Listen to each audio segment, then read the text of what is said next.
अस्सलाम वालेकुम। ये क्या हो रहा है? एक बात कर ले सिर्फ। कैमरा पीछे कीजिए। कैमरा आपका चेहरा नहीं आता। आप एक मिनट बैठ जाए, कैमरा लाने तसल्ली से सिर्फ एक मिनट बात सुन लें। आप मेरी बहन है, लाने से पहले मुझसे पूछे। आप मेरी बहन है, मेरे अपने घर में भी बहनें हैं। आप सिर्फ 10 मिनट मेरे साथ बात कर लें। क्या बात करनी है? आप प्लीज बैठे। बात क्या करनी है? आप मेरी बहन है, इज्जत के साथ सिर्फ आप 10 मिनट बैठ जाए। कैमरे में आपका चेहरा नहीं आ रहा, ठीक है? और आपका नाम भी मैं नहीं चलाता, नहीं पता लगता किसी। आप नहीं जानते मेरी तकलीफ को। मैं अपनी तकलीफ में नहीं, मुझे नहीं लगता डर। क्यों कर रही हैं ऐसे? बेसिकली मुझे डर तो बहुत लगता है, लेकिन मुझे समझ नहीं आता मैं यहाँ से मतलब किस तरह से निकलूँ। ये बहुत मुश्किल है मेरे लिए। मुझे पता है ये मेरा अंजाम बहुत बुरा हो सकता है।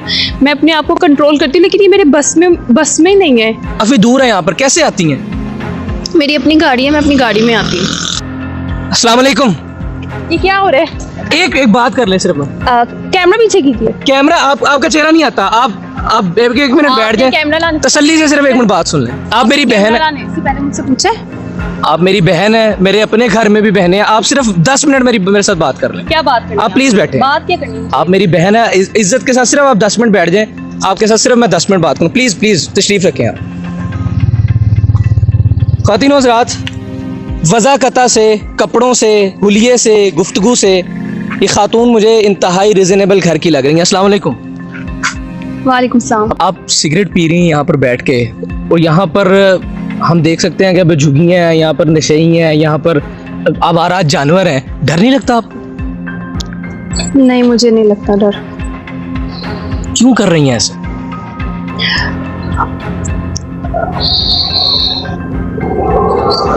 मैं इस बात का जवाब नहीं दे सकती। प्लीज़ आप ये कैमरा हटाइए। कैमरे में आपका चेहरा नहीं आ रहा, ठीक है? और आपका नाम भी मैं नहीं चलाता, नहीं पता लगता किसी। आप नहीं जानते मेरी तकलीफ को। मैं अपनी तकलीफ में मैं किसी को भी शरीक नहीं करना चाहती। प्लीज़ मुझे मेरे हाल पे छोड़ दें। आप निकलना नहीं चाहती तमाम तर मामला? जाहिर सी बात है, निकलना चाहती है, कौन नहीं निकलना चाहता। आपका घर कहाँ पे है? किस एरिया में? चले एग्जैक्ट एड्रेस ना बताएं, किस एरिया में आपका घर है? गुलबर्ग वाली साइड पे रहती हूँ मैं। अच्छे घर की लगती हैं।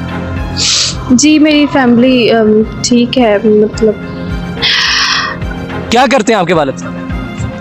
जी, मेरे वालिद जो है डीलर हैं। हमारी फैमिली ठीक ठाक है। मैं अच्छी फैमिली से बिलोंग करती हूँ, लेकिन ये है कि बस मुझे नशे की लत लगी हुई है, और मैं यहाँ पे आके जो है ये नशा करती हूँ। तो मुझे अच्छा लगता है यहाँ पे आके नशा करना, लेकिन मैं मेंटली तौर पे डिस्टर्ब भी हूँ।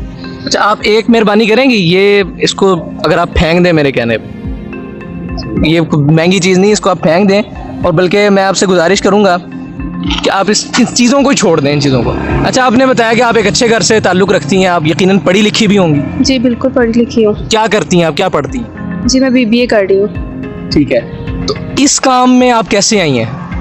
बेसिकली हमारी यूनिवर्सिटी का माहौल ऐसा है, हम लोग सारे यंग जितने भी हमारे वहाँ पे यंग गर्ल्स हैं, तो वो उसमें सभी सिगरेट पीते हैं। तो बस मुझे भी शौक़ पड़ा था, और इस शौक़ ने मुझे इस मुकाम तक मतलब ले आया। मैं पर्सनली बहुत ज़्यादा डिप्रेशन का शिकार हूँ, और मैं इस ज़िल्लत से निकलना चाहती हूँ। और ये सब कुछ मुनासिब नहीं है, लेकिन अब मुझे खुद ही समझ नहीं आती। मैंने अपना इलाज तो शुरू किया। मैं घर वालों से यही कह के निकलती हूँ कि मैं बाहर आउटिंग पे जा रही हूँ, लेकिन मैं बेसिकली यहाँ पे आके ये सब कर रही होती हूँ। ख़वातीनो हज़रात, ये लाहौर का वो इलाका है जहाँ पर ये झुग्गियाँ होती हैं, जहाँ पर यहाँ पर आवारा कुत्ते होते हैं, और ये बता रही हैं कि वो गुलबर्ग से आती हैं। यहाँ पर काफ़ी दूर है, यहाँ पर कैसे आती हैं? मेरी अपनी गाड़ी है, मैं अपनी गाड़ी में आती हूँ। अपनी गाड़ी में रोज़ाना निकलती? रात के इस पहर रोज़ाना की बुनियाद पे या हर दूसरे हर तीसरे दिन आप घर में ये बहाना करके निकलती मैं आउटिंग पे जा रही हूँ, अलाउ कर देते हैं? पहले मैं रोज़ाना निकलती थी, लेकिन अब मैं ज़रा 1-2 दिन स्किप करके अलाउ। बेसिकली हमारा फैमिली इस तरह की है ना, मतलब सब ओपन माइंडेड है, लेकिन उन्हें यही होता है जस्ट मैं आउटिंग पे जा रही हूँ। कभी उनको ये बोल देती हूँ कि मैं कोई स्टडी के लिए जा रही हूँ, कोई हम लोग आपस में फ्रेंड्स इकट्ठे स्टडी करने लगे हैं, तो जस्ट ऐसे। पहली दफ़ा आपने कब पिया था ये सिगरेट और कब नशा शुरू किया आप? मेरी कुछ फ्रेंड्स थी तो उन्होंने ही मुझे कहा था कि एक दफ़ा ट्राई करो, तो वो पीती थी तो मुझे बड़ा अच्छा लगता था कि यार आखिर है क्या, तो मैंने बस उन्हीं के कहने पे एक दफ़ा ट्राई किया था। तो बस तब से मुझे फिर अच्छा लगने लगा और मैं सब ये अब वो इतना सब कुछ हो गया और बहुत सी लड़कियों ने स्किप कर दिया। मेरी अभी कुछ फ्रेंड्स ऐसी हैं जो कि बहुत कामयाब भी हैं और कुछ ऐसी हैं जो कि मौत की कश्मकश में हैं इसी वजूहात से कि वो मतलब उन्होंने सिगरेट को, लेकिन मैं उस स्टेज तक तो नहीं पहुंची, लेकिन फिर भी मुझे एक जहनी सुकून भी नहीं है और मैं अपनी ज़िंदगी में उदास और परेशान भी रहती हूँ। तो मुझे बस यही हल लगता है कि शायद उदासी से दूर होती है, लेकिन ये शायद मेरे दिमाग का ही है कि शायद मैं ऐसा सोचती हूँ, लेकिन बेसिक ये चीज़ नहीं है। आपको डर नहीं लगता अपनी उन दोस्तों को देख के जो मौत की कश्मकश में आप बता रही हैं इसी काम की वजह से? डर नहीं लगता आपको? बेसिकली मुझे डर तो बहुत लगता है, लेकिन मुझे समझ नहीं आता मैं यहाँ से मतलब किस तरह से निकलूँ। ये बहुत मुश्किल है मेरे लिए। आप ही मुझे बताएं मैं किस तरह से अपने आप को मूव करूँ, मुझे कुछ तो हल बताएं। मुझे पता है ये मेरा अंजाम बहुत बुरा हो सकता है, मैं अपने आप को कंट्रोल करती हूँ, लेकिन ये मेरे बस में ही नहीं है।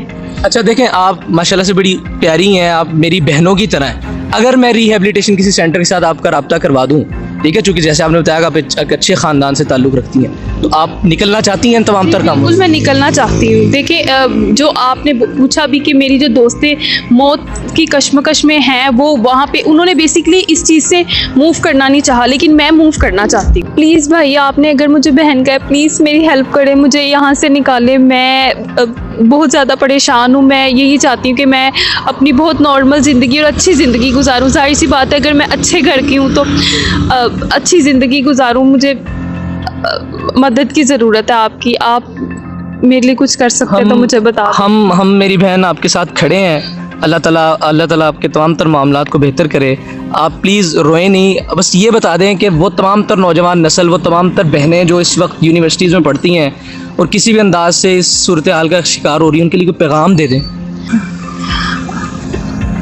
मैं नौजवान अपनी बहनों भाइयों से सबसे यही दरख्वास्त करती हूँ कि मुझसे मेरी इस कंडीशन को देख के सबक हासिल करें और अपने आप को भी इस चीज़ से बचाएं और प्लीज़ माहौल जैसा भी हो उसे अपने पे हावी मत करें। किसी भी चीज़ को देख के उसका शौक़ दिल में पैदा मत करें कि वो आपके लिए बेहतर है या नहीं। आप अपने आप को ख़ुद बचाएं, अपनी ज़िंदगी को, थोड़ी सी ज़िंदगी है इसको अच्छे से गुजार लिया जाए। बस यही कहना चाहती हूँ। कुछ मेरे एक दोस्त हैं ख़वातीन हज़रात, डॉक्टर अरसलान साहब, मैं आपका रब्ता इंशाअल्लाह अज़ीज़ उनसे करवाऊँगा और मुकम्मल परसू करूँगा आपके केस को। ये कोई केस ऐसा नहीं है ख़वातीन हज़रात कि मैं कहूँ कि मैं ख़र्चा उठा लूँगा या आप लोग मेरा कोई हेल्प करें और हम इस बहन को इस नहज से बाहर निकाल लें। ये माशाल्लाह से अफोर्ड करती हैं, अफोर्ड कर लेंगी। Just we have to do is कि हम इनके इन तमाम तर मामलात से इनकी हेल्प करें, यानी सोशली जो कोऑर्डिनेशंस इनको चाहिए इस काम से निकलने के लिए, उन तमाम तर चीज़ों को हम इस वजह से कि हम इन तमाम तर सोशल चीज़ों के अंदर मौजूद रहते हैं, इस बहन को चूँकि बहन कहा है तो फिर इंशाअल्लाह अज़ीज़ भाई बनकर दिखाएं। और इंशाअल्लाह ताला ये आज एक किस्म का वादा है कि इंशाअल्लाह ताला आज से कुछ ही अरसे के बाद जब ये बहन इस लत से बाहर निकलेंगी तो इंशाअल्लाह अज़ीज़ इनकी सक्सेस स्टोरी भी सबसे पहले आपको मुनज़्ज़म पाकिस्तान पर दिखाई जाएगी। मुझे इजाज़त दीजिए, अल्लाह हाफ़िज़।